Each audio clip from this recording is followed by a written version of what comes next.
Déjà au IIIe siècle de notre ère, un homme d'Église avait calculé que Jésus reviendrait en l'an 500. Au 1er janvier de l'an 1000, des chrétiens d'Europe ont spéculé là aussi que Jésus reviendrait ce jour-là, le 1er janvier. Au début de la Première Guerre mondiale, en 1914, là aussi des hommes d'Église ont prédit que la fin du monde était imminente. Et puis, plus récemment encore, on a prédit le retour de Christ en 1992, en 1998, parce que 1998, c'est 3 fois 666, le chiffre de la bête dans le livre de l'Apocalypse. Et puis encore au changement du millénaire en l'an 2000, et encore plus récemment encore, en 2012. Et à chaque fois, la prédiction s'est avérée fausse. Et Christ n'est pas encore revenu. Plusieurs chrétiens et hommes d'église donc ont prédit de fausses prédictions et ont ignoré cette parole de Christ qui dit, en ce qui concerne le jour et l'heure du retour de Christ, personne ne connaît, ni les anges dans le ciel, ni même le Fils, mais le Père seul. Le Père seul. Au vu des événements actuels, de la guerre en Europe, en Ukraine, du risque d'escalade dans une guerre chimique, une guerre nucléaire, restons prudents. Restons prudents par rapport à l'interprétation de la parole de Dieu. Un jour, les disciples de Christ ont demandé à Jésus cette question, lui disant: quel signe annoncera la fin des temps et ta venue? Et Jésus qui répond donc en disant que plusieurs événements se produiront avant la fin des temps. Et il a invité ses disciples à rester prudents et à être prêts pour son retour. Être prêt pour le retour de Christ, ça veut dire quoi? Être fidèle au Seigneur, être fidèle à ses commandements. Lisons donc ce passage dans Matthieu au chapitre 24, où justement Jésus répond à cette question des disciples, en ce qui concerne la fin des temps, les événements de la fin des temps. Lisons donc dans Matthieu, chapitre 24, versets 36 à 51.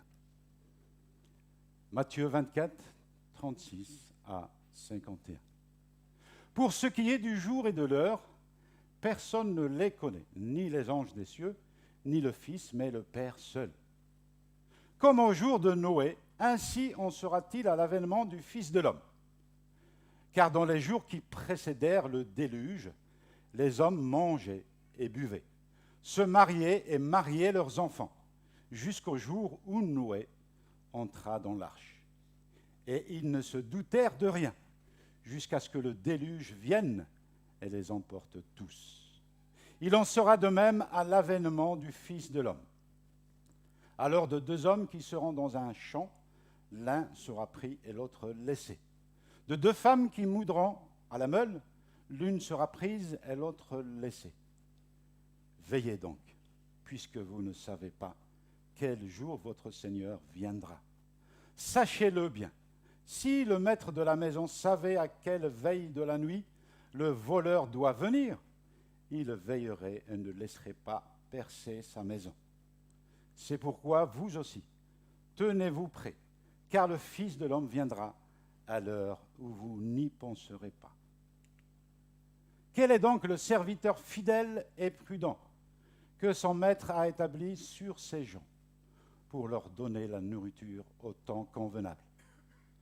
Heureux ce serviteur que son maître à son arrivée trouvera occupé de la sorte. En vérité, je vous le dis, il l'établira sur tout ce qu'il possède. Mais si c'est un mauvais serviteur, qui se dit en lui-même, mon maître tarde à venir, s'il commence à battre ses compagnons, s'il mange et boit avec les ivrognes, le maître de ce serviteur viendra le jour où il ne s'y attend pas et à l'heure qu'il ne connaît pas. Il le mettra en pièces et lui fera partager le sort des hypocrites. C'est là qu'il y aura des pleurs et des grincements de dents. Amen. Jusqu'ici la lecture de la parole de Dieu. Pourquoi donc il ne faudrait pas chercher à connaître la date du retour de Christ? Prédire la seconde venue de Jésus, en fait, c'est une désobéissance à la parole de Dieu. Pourquoi je dis cela? Parce qu'en fait, le chrétien qui cherche à connaître cette date, il cherche à connaître le mystère qui n'est connu que de Dieu seul et que Dieu garde. C'est vrai, pour nous, ce n'est pas assez clair. Comment ça se fait que le Père connaît cette date et pas le Fils? Alors que le Fils, il est dans l'intimité du Père.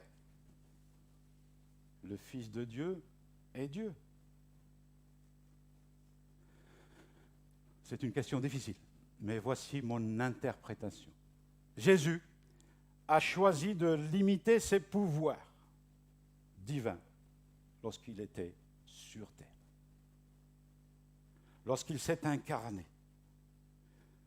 Bien sûr, Dieu est omniprésent, omnipotent, omniscient, c'est-à-dire qu'il connaît toutes choses. Il est tout-puissant et il est présent partout. Mais Jésus, quand il était sur terre, il avait limité ses pouvoirs divins la plupart du temps de sa vie terrestre. Jésus est omniscient, omniprésent, présent partout. Mais quand il était avec ses disciples, il se déplaçait avec eux. Il était à pied, sur dos d'âne ou en bateau.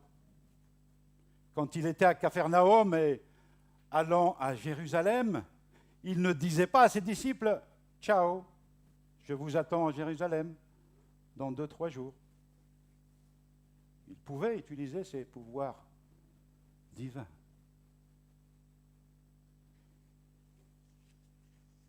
Jésus est omnipotent. Et pourtant, il mangeait à sa faim. Il buvait. Quand il était fatigué, il dormait. Qu'est-ce que cela prouve?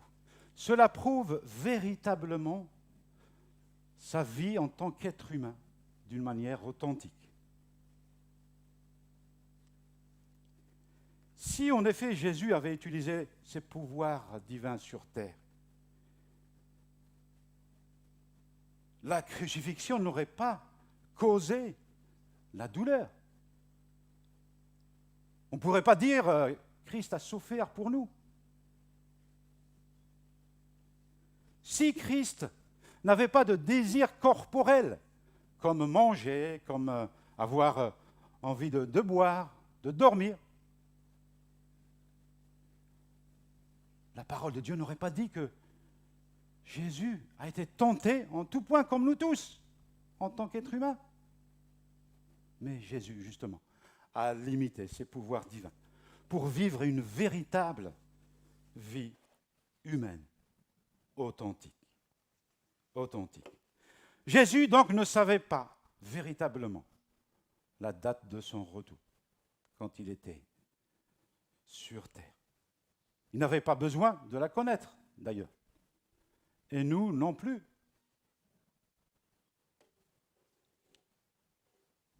Il a terminé son œuvre sur terre. Il est monté au ciel. Et maintenant, il est à la droite de Dieu. Il est prêt à revenir à tout moment. À tout moment. Le retour de Christ est certain. C'est sûr. il va revenir.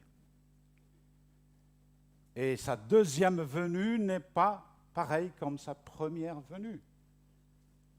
Lors de sa première venue, homme de douleur, homme de souffrance, il était livré entre les mains des pharisiens, des chefs religieux, entre les mains de ces méchants. Il a fait beaucoup de miracles, beaucoup de signes. Il a guéri beaucoup de malades, ressuscité des morts. Et pourtant, la plupart de ces Juifs n'ont pas cru en lui. Non, sa deuxième venue ne sera pas pareille. La deuxième venue de Christ sera comme la venue du roi des rois, du Seigneur des seigneurs. Amen. Et les princes, les rois de ce monde vont se tenir debout devant le trône de Jésus pour entendre leur jugement.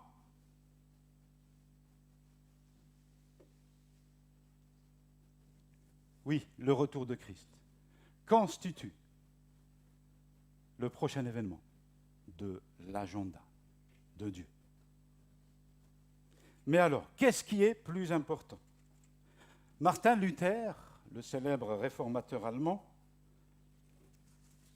a dit « Les chrétiens devraient vivre comme si Jésus est mort hier, ressuscité aujourd'hui et revenir demain.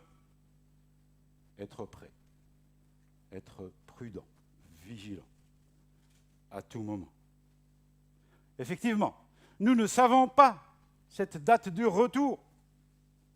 Ce qui est important, c'est plutôt notre attitude. C'est d'être prêt pour le retour de Jésus. Le pécheur est appelé à la repentance et à la conversion. Et le chrétien, lui, est appelé à la vigilance, à l'obéissance, à son maître, à son Dieu.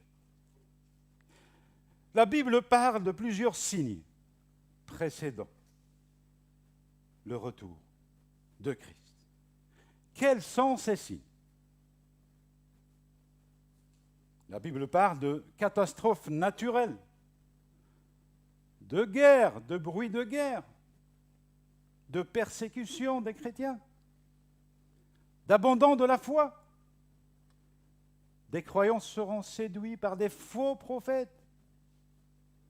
La parole de Dieu sera propagée dans le monde entier, jusqu'aux extrémités de la terre. Plusieurs de ces événements se sont produits tout au long de l'histoire de l'Église. Et nous n'attendons qu'une intensification pour la fin des temps. Et un événement particulier apparaîtra à la fin des temps. Quel est cet événement ? Un homme incarnant l'opposition au Seigneur. Un homme personnifiera le principe de révolte contre Dieu et contre Christ.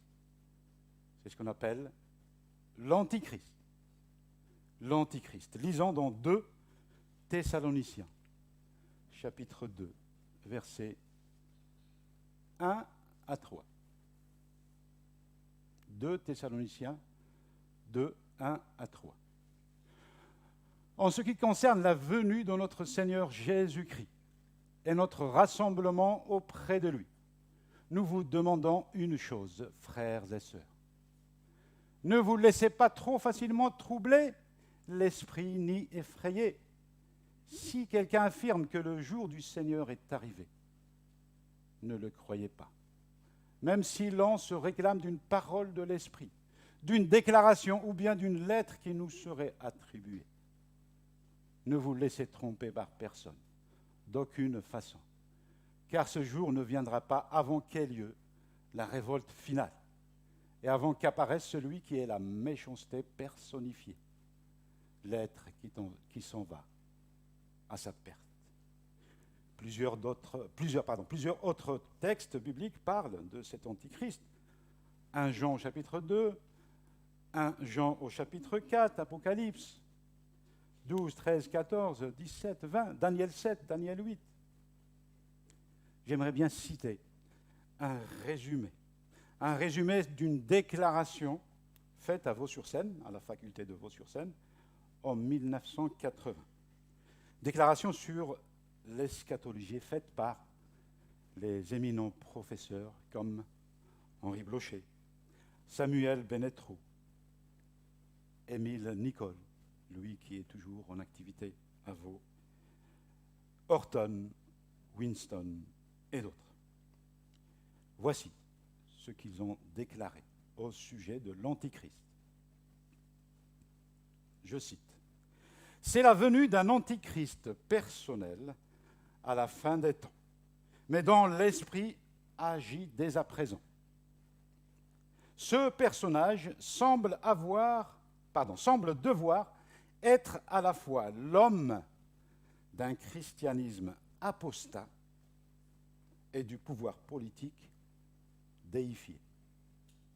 Déifié qui veut dire divinisé. Donc, cet antichrist, quelque part, est un chrétien apostat et en même temps homme politique, qu'on considère comme un Dieu. Et je ne veux pas faire d'amalgame avec les événements actuels, ni avec un certain homme politique qui agresse un pays voisin, qui dirige son pays d'une main de fer. Je veux rester vigilant sur l'interprétation de ce texte biblique. Ce que nous pouvons dire, ce qui est essentiel et vital, le Seigneur nous invite à veiller, à être vigilant, à être prêt pour son retour. Sommes-nous prêts à le laisser nous transformer? Sommes-nous prêts à abandonner les querelles, les tensions, la cupidité, la convoitise, la colère? Qu'entendons-nous de ce que le Seigneur nous accorde comme bénédiction matérielle? Le toit, la nourriture, les vêtements, le travail, la petite ou vieille voiture que j'ai? Ou désirons-nous plus comme le voisin, comme le frère, la sœur?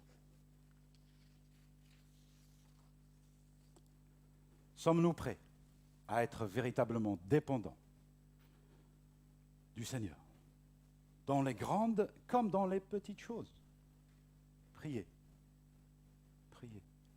Le Seigneur est notre Père. Sommes-nous prêts à être dépendants totalement de notre Seigneur? Ou bien, pour celles et ceux qui n'ont pas encore connu le Seigneur, sommes-nous prêts à donner nos vies au Seigneur? Plusieurs images ont été utilisées dans ce texte par Christ pour décrire ces événements de la fin des temps. Lesquelles? Principalement 3 images. Notre Seigneur parle du déluge du temps de Noé pour caractériser l'attitude des gens qui étaient là, qui vivaient avec Noé. Quand le déluge est arrivé, ils étaient surpris. Ils ne s'attendaient pas. La plupart des gens qui vivaient à cette époque-là mangeaient, buvaient, mariaient et mariaient leurs enfants.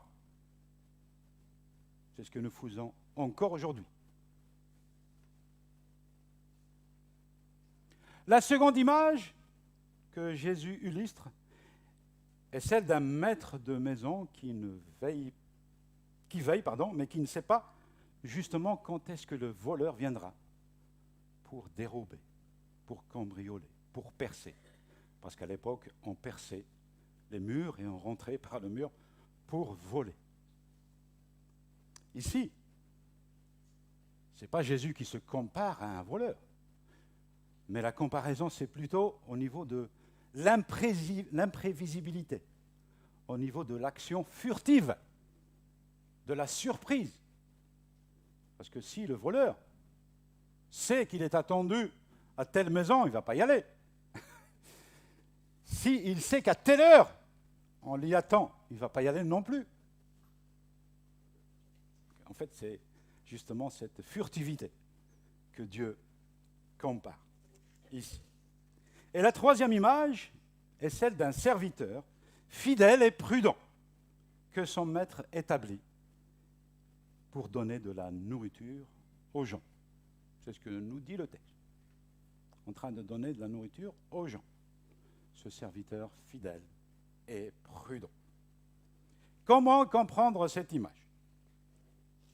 La responsabilité primordiale d'un serviteur de Dieu, nous tous, nous sommes des serviteurs du Seigneur. 1 Corinthiens 12, Romains 12, décrit l'Église comme un corps, membres les uns des autres. Nous avons besoin les uns des autres. Nous sommes tous serviteurs de l'Église de Christ. Amen. Et la responsabilité d'un serviteur, c'est quoi? C'est le service. Tout chrétien a reçu la responsabilité de servir Dieu, de servir son Église. Tout chrétien a reçu au moins un don pour servir les frères et sœurs, servir l'Église. Et l'Église donne de la nourriture aux gens. Elle donne de la nourriture spirituelle. On annonce Christ qui est le pain de vie. Et l'Église continue à enseigner les croyants par la parole de Dieu qui est cette véritable nourriture spirituelle. Heureux donc ce serviteur, nous dit Jésus, que son maître trouvera faisant son service à son arrivée. Le chrétien qui demeure fidèle au commandement du Seigneur, fidèle à servir Christ, sera heureux lors du retour de son maître. Mais le méchant serviteur sera condamné et mis en pièces, nous dit le texte, et aura sa part parmi les hypocrites. Le jugement tombera sur ce méchant serviteur, qui aurait peut-être entendu l'évangile, qui aurait entendu du retour de Christ à la fin des temps, mais qui ne prêterait pas attention, qui ne veillerait pas, qui ne serait pas prudent. Il finira en pièces. C'est tout simplement le non-croyant qui vit sa vie dans la désobéissance à Dieu. Le message du jugement fait partie de l'annonce de l'Évangile.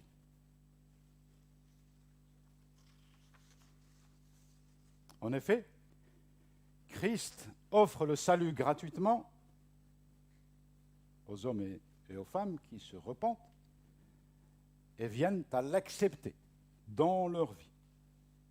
Mais l'Évangile est aussi un message de jugement pour les non-croyants. Ils seront jetés dans l'étang de feu. Le but d'annoncer l'étang de feu éternel destiné aux non-croyants, c'est pour les inciter à venir à connaître Christ. C'est pour les inciter à venir à connaître la vérité. Pendant qu'il y a encore temps, nous sommes encore dans les temps de grâce. Amen. Notre Dieu est un Dieu d'amour. Il désire que tous les hommes soient sauvés. C'est le désir de Dieu.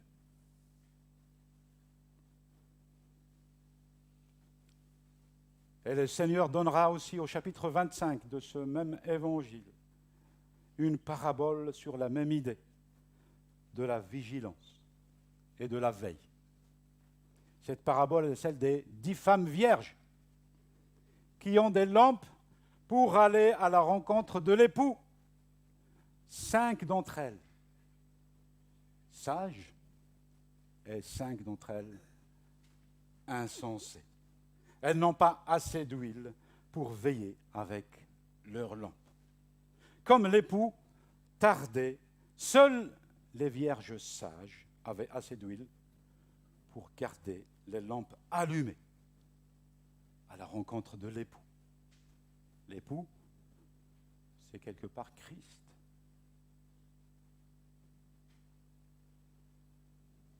Avons-nous assez d'huile pour que nos lampes, nos flambeaux restent toujours allumés? C'est cette relation d'intimité, cette persévérance dans la confiance en Dieu qui est en question ici. Gardons cette persévérance. Restons dans cette relation avec notre Dieu. Persévérons dans la foi, dans l'obéissance à la parole de Dieu. Restons vigilants. Veillons. Mes bien-aimés, pour conclure, le serviteur fidèle est sage, sert son maître. Il l'aime, il fait sa volonté. Il accomplit les bonnes œuvres. Il témoigne de l'amour de Christ et de son plan de salut pour tous. Il fait ce qui plaît à Christ. Au retour de Jésus, le serviteur fidèle est heureux d'accueillir son maître, le trouvant prudent, le trouvant en train de servir. Mes bien-aimés, réveillons-nous le matin avec le désir de plaire à Christ. Sommes-nous prêts à tout moment au retour de Jésus? Le Seigneur vient à une heure inattendue, d'une manière imprévisible. Comment nous trouvera-t-il? En train de faire quoi? Il y a plusieurs services dans notre communauté. Service accueil, louange, sono-vidéo, évangélisation, enseignement des enfants, animation du groupe de jeunes, groupe de prière des dames, service média, enregistrement, service entretien, bâtiment, espace vert, etc. 15 activités. Vous pouvez trouver votre place là où vous sentez le Seigneur vous appeler. N'hésitez pas à consulter le tableau au fond à gauche. Il y est inscrit toutes nos activités avec les noms des responsables et leur numéro de téléphone. Ce matin, que chacun de nous soit animé par cet amour pour Jésus, cet amour pour le servir. Alors, nous serons heureux d'entendre ces paroles de sa part dans Matthieu, au chapitre 25, ce verset 21. Bon et fidèle serviteur, tu as été fidèle en peu de choses, je t'établirai sur beaucoup. Entre dans la joie de ton maître. Amen.